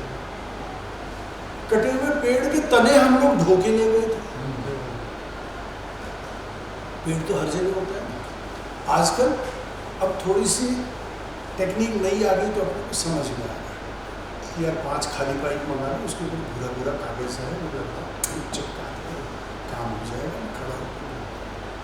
लाइटें उतनी अच्छी, तो हम इनका लाभ क्यों न लें? हम आज भी उन्हीं चीज़ों से चिपके रहे। आगे बढ़ना है ना, जमाने का काम आगे बढ़ना है, हमको इनका लाभ लेना चाहिए। और नए लोगों को परेशान होने की ज़रूरत नहीं है। देखो सुनीता विलियम्स से हमें सीखने की ज़रूरत है। जो लोग 8 दिन के लिए गए थे, वो 9 महीने वहाँ की शांति से बैठे हैं। हम क्यों अधीर हो जाते हैं? जब 5वें दिन, 8वें दिन, 10वें दिन भी आर्टिस्ट डायलॉग बोल रहा है, तो हम इतने अधीर क्यों हो रहे हैं? बोल देगा यार, बोल देगा। जैसे हम अभी कह रहे हैं कि मैं उनके ऊपर लद्दता नहीं हूँ, उनको सवारी नहीं करता। लेट देम डू, उनको करने दो, उनको ग्रो होने दो। हमारा काम तो उनको ग्रो करना है ना, या डायरेक्टर की फोटोकॉपी बना देना। मैंने ऐसा करके बता दिया, अब तू भी ऐसा बोल दे यार, ये सबसे खराब तरीका है। तो कोई अगर आपको कहता है तो डोंट डू इट। आप अपने तरीके से बोलेंगे डायलॉग, सब मेरी तरीके से थोड़ी बोलेंगे यार। मैं तो कॉपी कैट हो गया, वो सब एक ही तरीके से बोल रहे हैं। और ग्रो कीजिए इस विधा को, ये भगवान शिव का थड़ा है, इसमें रोज कुछ ना कुछ घीस के बांट के नया एक तिलक लगाइए, तो अपने को कुछ नया देखने को मिलता कि हाँ ये मैंने किया। वो बहुत बाद की बात है, मैं भी करता हूँ, लेकिन जब मैं अटक जाता हूँ, थक जाता हूँ, हताश हो जाता हूँ, और जब माथे आ जाती है यार नाटक तो करना है, तो काम करो, फिर इसको यूँ नहीं यूँ करो। ये डायरेक्टर का ब्रह्मास्त्र है। जैसे अभी भाई ने कहा कि हमने 3 गाने इसमें से निकाल दिए, यहाँ निकाले, बाकी तो आप करते ही रहे, करते ही रहे। तो वो डायरेक्टर का ब्रह्मास्त्र है कि सुनो ये जगह, ये स्थिति, ये परिस्थिति। वो ग्रोथ भी हमारे दिमाग में कहाँ से आती है? करत करत अभ्यास। जितना हम अभ्यास करेंगे उतना हम अपने आप को ग्रो करेंगे। और इसमें सर एक चीज़ और है, तो हम निकाल देते हैं, जैसे निकाला कि एक्टर ने करना कंफर्टेबल हूँ, निकाल दिया। पर अगर आप एज ए एक्टर काम कर रहे हो, आपका को एक्टर है, तो सोल्यूशन पे भी जाना चाहिए एक्टर्स को आपस में कि सर हम ऐसा नहीं ऐसा कर सकते हैं, उसको बेहतर तरीके से करना चाहिए। वो उनका ऑपरेशन तत्व है ना। हाँ हाँ, वही कि तुम आपस में बात करो, और सिंक्रोनाइजेशन है ना, क्योंकि हमारे सिंक करो। जी जी, हमारे लिए अपना पर्सनल कुछ नहीं है, हमारे लिए शो में जो शो के लिए जो बेहतर हो सकेगा होना चाहिए। हाँ, पर ये भ्रम रहता है कि नहीं ऐसा नहीं, मैं तो ऐसा नहीं करूँगा या ऐसा नहीं करूँगा। नहीं, हम उसको निकालें कि तुम कंफर्टेबल नहीं हो, क्यों नहीं हो।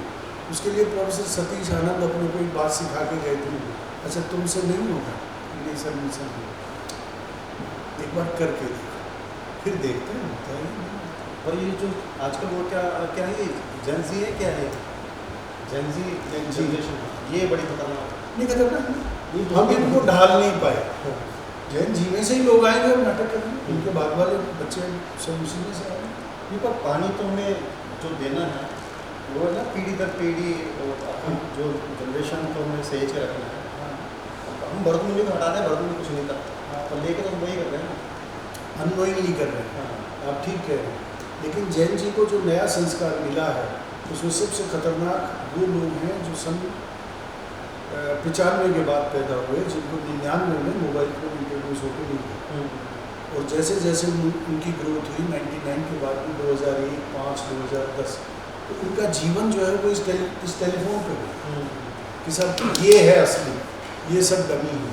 ये कौन सिखाएगा? ये हम सिखाएंगे। थोड़ा सा जोर आएगा, हम परेशान होंगे, लेकिन उस आदत को हटाना हमारी जिम्मेदारी है, ऐसा हमें सोचें।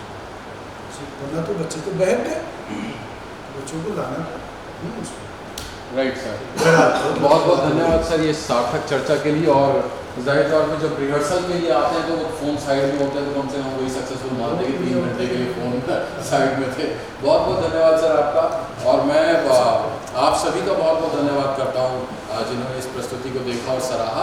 अब मैं आमंत्रित करना चाहूँगा केशव गुप्ता जी को, UTA के चेयरमैन, और श्रीमती सीमा गुप्ता जी को कि राजेंद्र पायल जी वरिष्ठ रंगकर्मी का मोमेंटो देकर सम्मान करें। सर मैम आइए।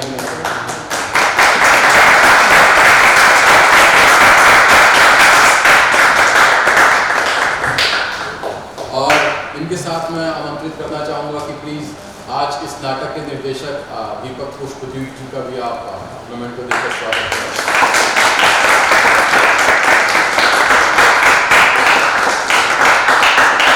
धन्यवाद आप सभी का। और कल इस छठे UTA मरु महोत्सव में जिस नाटक की प्रस्तुति होगी उसका नाम है द लास्ट गिफ्ट। तो आपसे अपेक्षा है कि आप कल भी इसी समय पर आएँ और उस नाटक का भी लुत्फ लें, द लास्ट गिफ्ट। धन्यवाद आपका।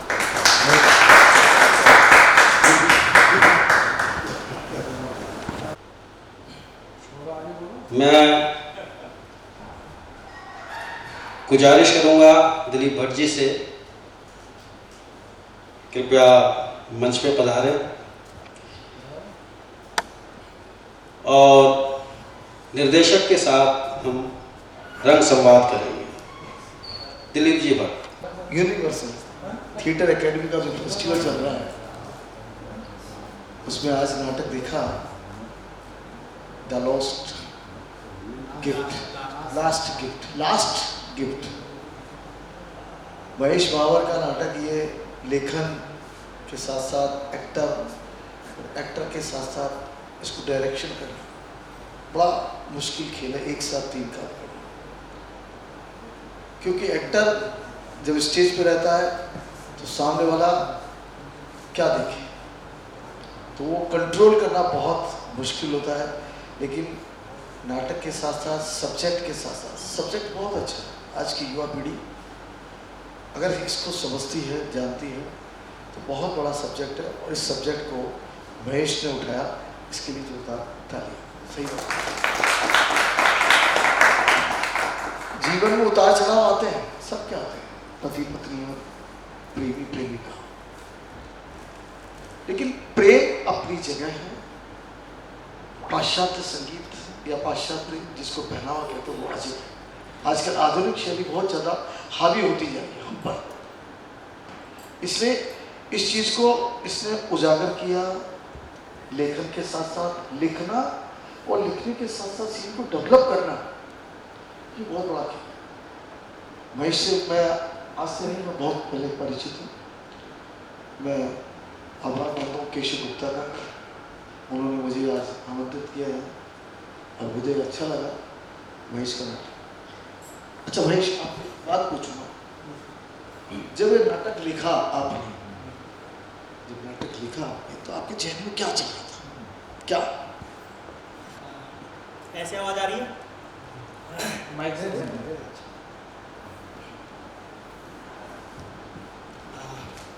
एक्चुअली सबसे पहले तो मैं आपको ये बताना चाहूँगा कि आज एनर्जी हमारी कम रही नाटक में। उसकी वजह ऑडियंस की कमी है, सीधी सी। और उसके लिए मैं माफ़ी चाहूँगा कि जो एंटरटेनमेंट शायद आप लोग सोच के आए होंगे वो मैं दे नहीं पाया। हाँ, सर ने पूछा कि जब लिख रहा था मैं तब जहन में क्या था मेरे।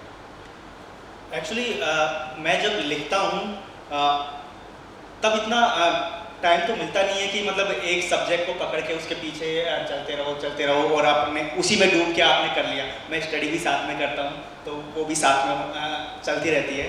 तो मेरा ये होता है कि कोई दिमाग में आया सब्जेक्ट, मान लो कुछ सिचुएशंस मैंने ऐसी देखी, मेरे 2-3 प्लेस लिखे हुए हैं, वो सारी देखी हुई सिचुएशंस पर ही बेस्ड हैं। वो मेरे दिमाग में बैठ गई, उन्हीं को मैंने डेवलप किया।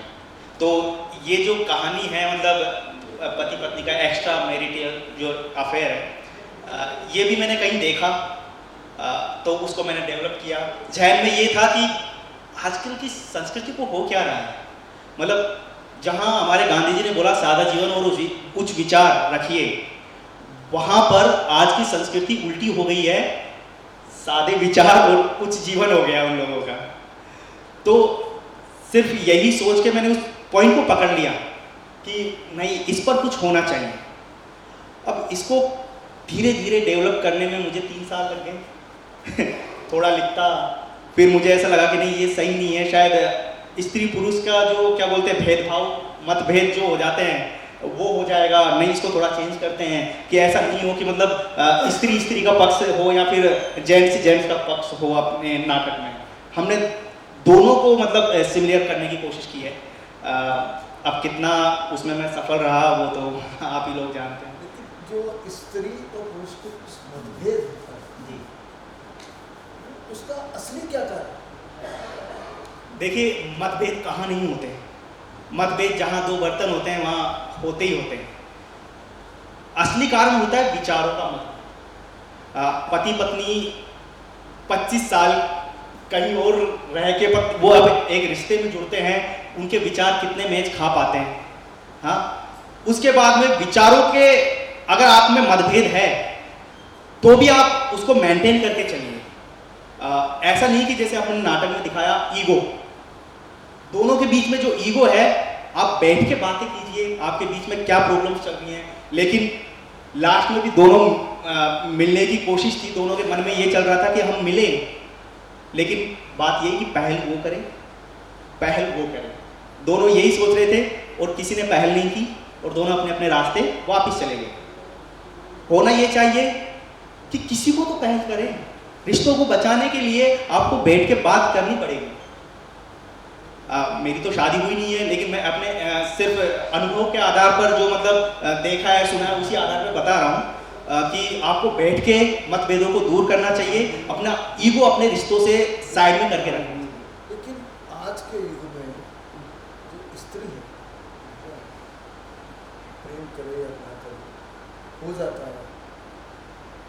पुरुष जो करता है उसको स्त्री के ऊपर क्यों थोपा जाता है? नहीं, अगर स्त्री के ऊपर थोपा जाता है तो गलत है। मैंने नाटक में यही तो मैंने दोनों का फेर दिखाया इसमें।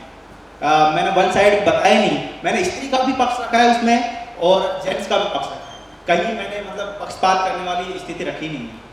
बहुत अच्छी बात है। दूसरा ये कि हम लोग एक ही चीज़ पर फोकस करें। हमने पुरुष को एक महान बना, पुरुष को एक महान बना, वो करे वो तो सही है। थोड़ा सा भी अगर शक हो जाता है, पुरुष को शक हो जाता है, किसका फोन, किससे बात हो, रात को कहाँ, क्यों फोन क्यों ले लेता है, या कुछ भी बात करेंगे तो उसको शक, उसको इतना क्यों हो जाता है कि वो तलाक कर देता है? सर ये तो सिर्फ मानसिकता का फर्क है, क्योंकि कई पुरुष ऐसे भी हैं जो अपनी वाइफ से अच्छी अंडरस्टैंडिंग रखते हैं और कई ऐसे भी शक्ति मिजाज के होते हैं जो नहीं कर पाते एडजस्टमेंट। उनको या तो उनका माहौल ऐसा रहा है स्टार्टिंग से, या फिर उनकी परवरिश इस तरह की हुई है कि वो स्त्री को नीचा समझते हैं, या फिर उन्हें अपने जैसे होता है ना, पुरुष प्रधान हमारा देश है तो वो पुरुष की एक मर्दानगी पे आ जाती है उनकी, अगर उनका कुछ हो जाता है तो वो चीज़ें नहीं होनी चाहिए। होना यही चाहिए कि आप बैठ के मामलों को सोल्व करें, इतना ही होना चाहिए। लेकिन आपकी बात तो ये है कि पुरुष प्रधान देश जी, लेकिन आज महिला प्रधान देश के लिए महिला सब कुछ कर रही है जी, क्योंकि महिला सुबह से शाम तक एक घर को संभालती है। पति 1-2 घंटे बाद आया या 1 घंटे बाद आया समझ लीजिए, और आते ही उसको कुछ याद आया और बाहर चला गया, तो पत्नी किससे बात करने लगी, जैसे आया किससे बात कर रही थी, कौन था, क्या था, और दिन भर किससे बात करती है, इसका क्या अर्थ? हाँ, वो पुरुष की मानसिकता मैंने बताया ना, पुरुष की मानसिकता कुछ ऐसी है कि वो चाहे कुछ भी खुद कहीं पर कुछ कर ले, लेकिन अपनी वाइफ उसको वैसी चाहिए जैसी उसने सोच रखी है, बिल्कुल सावित्री जैसी। लेकिन ऐसा नहीं है कि पुरुष ही ऐसे होते हैं। मैंने कहा ना कि दोनों जो पहिए हैं उनको बराबर चलना चाहिए, समाज में बराबर लेके चलना चाहिए। और आजकल की स्त्रियां भी ऐसी बहुत हैं जो पुरुष को कुछ नहीं समझ रही हैं। आप कुछ दिनों पहले न्यूज़पेपर में देख सकते हैं, स्त्रियों का भी अफेयर चल रहा है, स्त्रियां भी अपने पतियों को कुछ नहीं समझ रही हैं। एक नहीं, मैं 3-4 केस ऐसा बता सकता हूँ अभी लेटेस्ट चल रहा है, वो हत्या कर दी गई है, और उससे पहले भी वो SDM साहिबा थी, उनको उनका अफेयर था, काफ़ी चीज़ें। लीड से हट करके मैं इसलिए आ रहा हूँ कि आज के संदर्भ, आज के समाज में जो चल रहा है वो चल रहा है मीडिया, रील का, ये सारी चीज़ें इतनी हावी होती जा रही है कि हम अपनी संस्कृति को, विरासत को, एक लय को भूलते जा रहे हैं, कहाँ पहुँच रहे हैं, स्त्री पुरुष दोनों। तो इसमें ज़्यादा मैंने अब ले लूँ कि महिला ज़्यादा इसका क्या कारण? वजह यही है, देखो अभी जो पलड़ा जिस तरह से अभी आधुनिक युग में स्त्रियों का जो बड़ा है, देखिए मैं अपनी बात बता रहा हूँ, मैं किसी के साथ में पक्षपात नहीं, सिर्फ अपने विचार रख रहा हूँ। महिलाओं को कानून ने बहुत ज़्यादा कानून में समावेश कर दिया है, उनको इतनी अथॉरिटी दे दी है कि अब वो उनका नाजायज़ फ़ायदा उठाने लगे। देखिए पिछले 6 महीने पहले की एक न्यूज़ थी जो मैंने स्टेटस पे भी लगाई थी अपने, जिसमें ये दिखाया गया था कि जो महिलाएं जो रेप केस लगाती हैं उनमें से लगभग 67% झूठे होते हैं। सिर्फ आप साथ में अफेयर उनका साथ में होता है, जैसे कुछ झगड़ा हुआ वो पूरा की पूरा जो है पुरुष पे ठोक देते हैं। बहुत अच्छी बात है। चलिए मैं वापस इस पे आता हूँ कि पौराणिक जब आज से समझो 20 साल पहले अगर उठा लें और 20 साल बाद अब आगे बढ़ेंगे तो क्या होगा स्त्री का, क्या होगा पुरुष का? ये जो चल रहा है पाश्चात्य, देखिए जिस तरह से अगर पाश्चात्य संस्कृति हमारे देश पर हावी हो रही है, अंत हर चीज का आता है सर, इसका भी एक ना एक दिन अंत आएगा। अमेरिका, ब्रिटेन जैसे जो देश हैं वो हमारे देश की संस्कृति की तरफ रुख कर रहे हैं, क्योंकि उनकी संस्कृति का अंत आ चुका है। वो अब हमारी संस्कृति की तरफ बढ़ रहे हैं, उन्हें हमारी संस्कृति अच्छी लग रही है, तो हमें भी एक दिन ऐसा रियलाइज होगा कि हम जिस संस्कृति में थे वो वाकई में अच्छी संस्कृति थी, हम जिस तरफ जा रहे हैं वो विनाश के सिवा वहाँ और कुछ नहीं है। साथियों, कुछ उनके मेरे साथी हैं, अच्छे जानकार हैं, समझते हैं। मैंने इसलिए कि डिस्कशन जिसको कहते हैं, संवाद, वो बहुत अच्छी चीज़ है कि संवाद रखना और डायरेक्टर के साथ बात करना, डायरेक्टर की सोच को उजागर करना, ये है कि बोलना आना चाहिए। डायरेक्टर जब एक्टर होता है, डायरेक्टर होता है, एक्टर को समझाता है, तो वो सब्जेक्ट पे बात करना भी उसको आना चाहिए। जिस सब्जेक्ट पे उसने नाटक लिखा, बहुत बहुत उसको साधुवाद है। इसके लिए मैं जोरदार इसके लिए ताली बजाता हूँ। इसने डिस्कशन भी किया और इस नाटक को समझाया भी और अच्छा प्रेजेंटेशन दिया। मैं सभी कलाकारों को बधाई देता हूँ। मैं केशव गुप्ता को बधाई देता हूँ कि उसने मुझे बुलाया। थैंक यू सभी साथियों को और इस संवाद प्रोग्राम रखा। Thank you sir.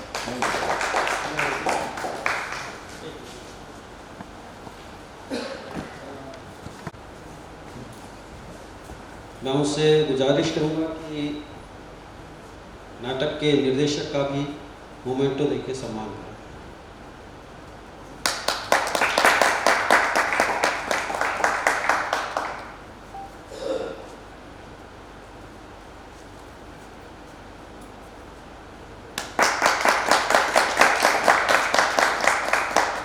धन्यवाद। अब वक्त है रंग संवाद का। तो मैं आज के मॉडरेटर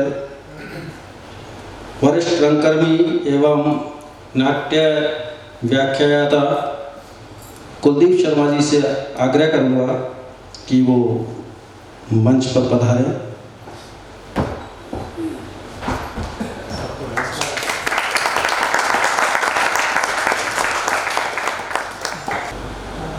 नाटक का विद्यार्थी हूँ।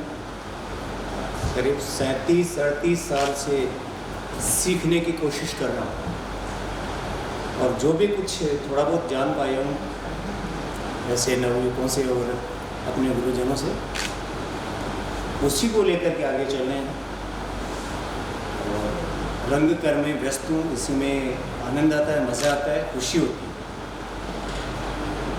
तो मित्र, मैं आपसे भी आपकी रंग यात्रा के बारे में जानना चाहूँगा। सबसे पहले कट श्लोक में कहाँ से आपने शुरू किया, कैसे शुरू किया, क्या सीखा, कहाँ से कैसे सीखा? सर मेरी शुरुआत भी यही रंगमंच से ही हुई है। मैंने रंगमंच की शुरुआत 2017 से की थी और मेरा पहला नाटक इसी जगह पर था जिस लाहौर में बैठे हो जमनैन में, और बड़ा सुंदर नाटक रहा है। उसके पीछे भी जब आप हर चीज़ पहली करते हैं तो उसमें बहुत सारी आपकी यादें जुड़ जाती हैं, बहुत सारी मेमोरी जो पूरे जीवन भर है, और उसी काल पे जो लंबे समय तक आपको वो चीज़ें बार बार आगे प्रेरित करती हैं। कितनी सारी गलतियाँ हैं, कितनी सारी उतार चढ़ाव हैं जिनसे आप रूबरू होते हैं। और इत्तेफाकन मेरा पहला निर्देशन है और मेरा पहला नाटक भी इसी जगह पे मंचित हो रहा है। क्या बात है, क्या बात है, एक बार जोरदार ताली।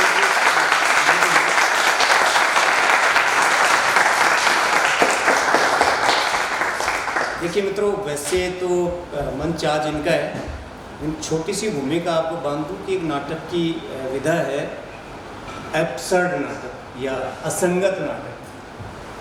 असंगत का मतलब जिसका कोई टांग पूंछ इधर उधर ना मिलती हो आम लोगों के लिए। उसको समझने के लिए जैसे एक अर्थ होता है, सीधा सीधा अर्थ होता है, और एक छुपा हुआ अर्थ होता है। तो जब हम उस छुपे हुए अर्थ तक पहुंच जाते हैं तब वो असंगत नाटक संगत और सार्थक हो जाता है। 1912-13 लगभग प्रथम विश्व युद्ध से लेकर के द्वितीय विश्व युद्ध तक, दूसरे वर्ल्ड वॉर तक का जो बीच का दौर था, ये मानव अस्तित्व का बड़ा प्रश्न चिन्ह लगाने वाला दौर। व्यक्ति सोचता था कि मैं धरती पे आया क्यों, मेरे आने का मकसद क्या है, और मैं जिंदा क्यों। उसे एक नाम दिया गया अस्तित्ववाद, एग्जिस्टेंशियलिज्म। मेरे ख्याल से उसी पे आधारित ये नाटक, क्योंकि कानून साथ और ये आपके सैमुअल बेकेट और ये लगभग उसी जिस तरीके से लिखने वाले लोग हैं। तो ये इतनी मुश्किल चीज़ को कैसे उठा लिया था? सर ये नाटक वैसे मैंने पहले पढ़ा था और जैसे मैंने कुछ वक्त के लिए सरताज सर के निर्देशन में भी कुछ काम किया, उनके यहाँ सेट डिजाइनिंग और बैक स्टेज सीन में काम किया, तो उनके द्वारा निर्देशित नाटक भी हुआ है। और फिर मैं अभी लंबे समय से रंगमस्तानी संस्था के साथ काम कर रहा हूँ, उसी ग्रुप के साथ काम कर रहा हूँ लगातार, और उसके द्वारा भी हुआ। तो ये नाटक आपको अगर ध्यान से देखें तो इस नाटक में ना कोई मंच सज्जा आप डाल सकते हो बहुत ज़्यादा, ना आप लाइट में कुछ ऐसा बहुत ज़्यादा कर सकते हो। सिर्फ आपको खेलना है, जो कहानी है उसी के ऊपर, और हर कैरेक्टर इसी असमंजस में, हर दृश्य आपको ये दर्शाता है कि जैसे आपने अस्तित्व की बात करी कि हर कैरेक्टर अपना अस्तित्व बता रहा है। एक अपने को सच्चा बता रहा है, दूसरा उसको झूठा साबित कर रहा है, दूसरा उसी जद्दोजहद में लगा है कि मेरा अस्तित्व है, भले ही उसका रास्ता अलग हो, उसका नज़रिया अलग हो, एक के लिए सही दूसरे के लिए गलत, जैसे और उसी तरीके से सच और गलत के बीच में ही ये चीज़ रह जाती है।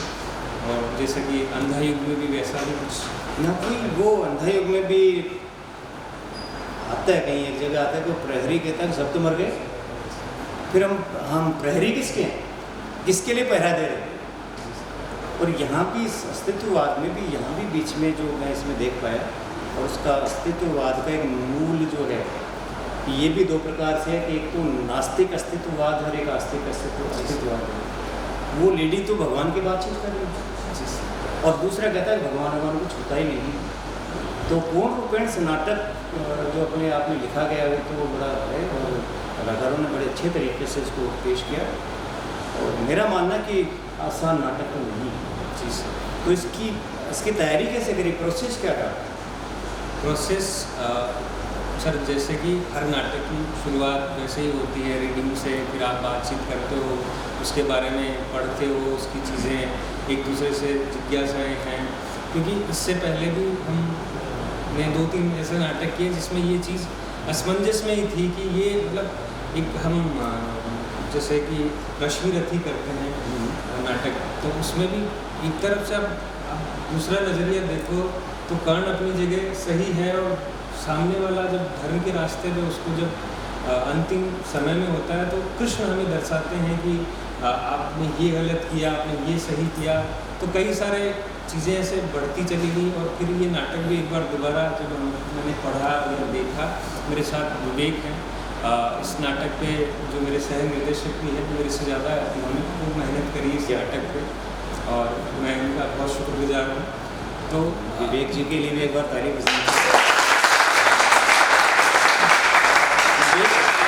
विवेक भी, मुझे तो आपके सारे जो आर्टिस्ट हैं सबने बहुत अच्छी मेहनत करी है, जो मैं देख समझ पाया, बाकी लोग देख समझ पाए।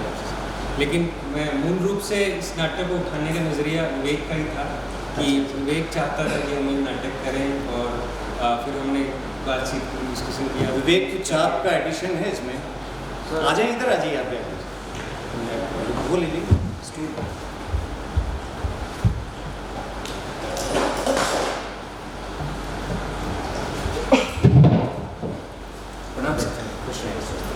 सर, ये नाटक उठाने का उद्देश्य मुख्यतः हमने रश्मिरथ और मुक्तिधाम दो नाटक किए थे, ठीक है। उसके अंदर कलाकारों कैरेक्टर्स के बीच में अंतर्द्वंद चलता रहता है कि कौन सही है कौन गलत, लेकिन नाटक के अंत में एक अपनी इच्छा को पा जाता है तो वो अपने आप को सही बताता है। और इसी तरह हम एक नाटक और तैयार कर रहे थे, ईदगाह की जन्नत, जिसके अंदर जो मुझे कैरेक्टर मिला था वो एक सैनिक का कैरेक्टर था जो मेरे लिए सही था, लेकिन अगर डायरेक्टरी नज़रिए से देखा जाए तो वो सही गलत दोनों के बीच में था। तो मैं उस लाइन को पकड़ नहीं पा रहा था कि कहाँ पे मैं, क्योंकि अगर मुझे कोई किरदार मिला है तो मैं उसके पास्ट और प्रेजेंट और फ्यूचर को लेकर मैं उसको पूरी रिसर्च हम करते हैं एक तरीके से। तो एक सैनिक के साथ अगर कोई व्यवहार हो रहा है तो उसकी कोई वजह नहीं होगी, उसके पीछे कई कालांतर में कई चीज़ें हैं जिनके कारण वो वैसा रिएक्ट कर रहा है। तो मैं इसी बीच के अंदर फंसा हुआ था उस कैरेक्टर के अंदर, जिससे कि मेरे विचारों में मतभेद था, सर के विचारों में, मेरे विचारों में, सर भी उसमें थे, उनके विचारों में मतभेद था। तो वो नाटक किसी कारणवश हो नहीं पाया। तो फिर सर ने मुझे सुझाव दिया कि तुम एक बार इस नाटक को पढ़ो, अस्तित्ववादी नाटक है ये, तुम इसे अच्छे तरीके से पढ़ो, समझो, उसकी रीडिंग करो, बार बार पढ़ो, जब तक तुम्हें हर एक सवाल का जवाब मिले, तुम्हारे नहीं मिले तो भी पढ़ो उसे। तो मैंने उसे बार बार में पढ़ा। तो फिर इसमें हर एक कैरेक्टर अपने आप में, अपने आप के लिए ये कह रहा है कि जो मैं कर रहा हूँ वो सही है। जब सुखेन आता है तो वो उसके पीछे कई घटनाएं हैं उसकी वजह से होने की, लेकिन वो बात सही कह रहा है। जब अगर अंग्रेज़ हमारे लाखों लोगों को मार रहे हैं तो हम अगर 2 बच्चों को मार दें तो उसमें क्या बुराई है? वही गवर्नर एक आदेश देगा तो उसके बाद में लाखों लोग और मारे जाएंगे। फिर विनी कहता है कि ये गलत है क्योंकि वो बच्चे उसके लिए नहीं हैं। गवर्नर की बीवी कहती है कि बच्चे तो बड़े संगदिल हैं, बड़े बेरहम बच्चे हैं, उनको बच्चों को कुछ कहते नहीं, वो काजे उनके पास में भी नहीं जाते हैं। तो बीवी उस बात की कटाक्ष करती है कि अगर वो बच्चों को मार देता तो अच्छी बात भी होती, क्या पता गवर्नर के जैसे बच्चे हो जाएं और वो और लोगों को मारे। तो इस कहानी के अंदर हम एक दिशा में चलते रहते हैं, सही और गलत दोनों हैं भी और नहीं भी, गलत है भी और नहीं भी। तो हम वो निश्चय नहीं कर पा रहे, नहीं वो कैरेक्टर कहता, तो वो एक तरीके से ये दर्शकों के ऊपर है कि वो उसे कितना सही मानते हैं। हर ये खुला नाटक है एक तरीके से, आपके विचार हैं, आप उसको कितना सही मानेंगे, मेरा विचार है। तो ये मुझे उस मेरे ये तो खूबसूरती है इस प्ले की या इस किस्म के जो नाटक होते हैं, लेकिन इसके आपको लगता नहीं है कि ऐसे नाटकों को उठाना एक तरीके का खतरा मोल लेना? सर खतरा मेरे मानता हूँ, समझ में मैं समझता हूँ सर, और थोड़ा सा इसको समझना और करना बड़ा मुश्किलात रहता है। और पहला सवाल यही आता है कि जैसे अभी हम बैठे हैं, ये बैठा है, नाटक करने से ज़्यादा मुश्किल अभी लग रहा है जब आपसे इस बात पे सवालात किए जाते हैं कि आपने ये चीज़ें करी, वो चीज़ें रही।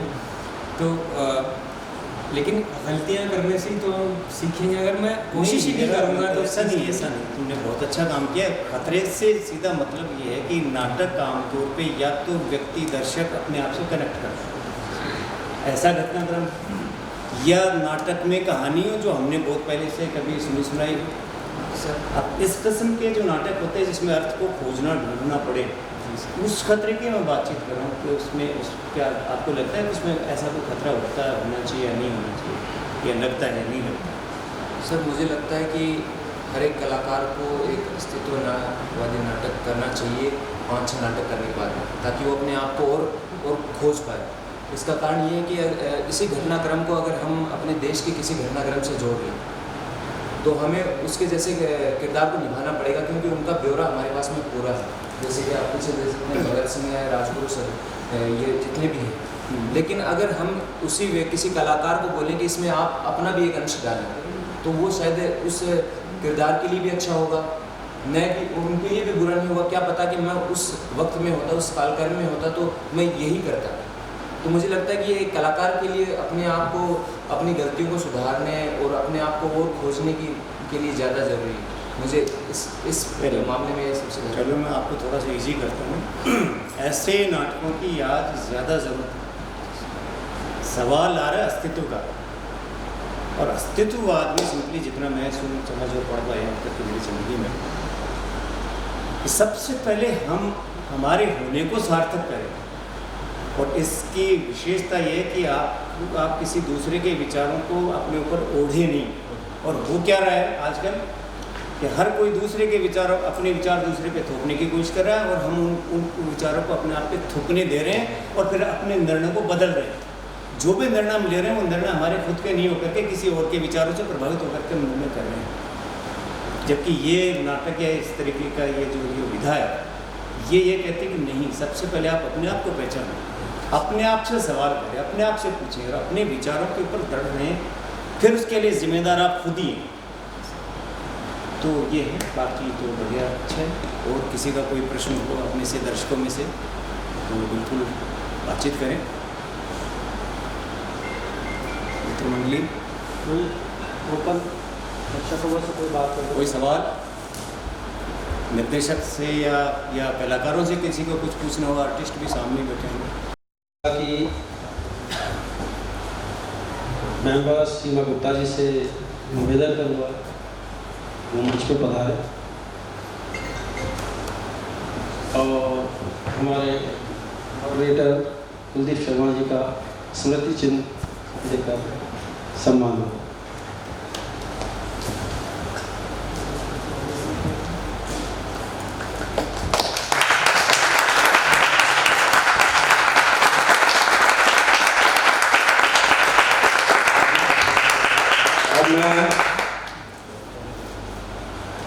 गुजारिश करूँगा कि निर्देशक महोदय का भी स्मृति चिन्ह देकर सम्मान करें। सीमा जी।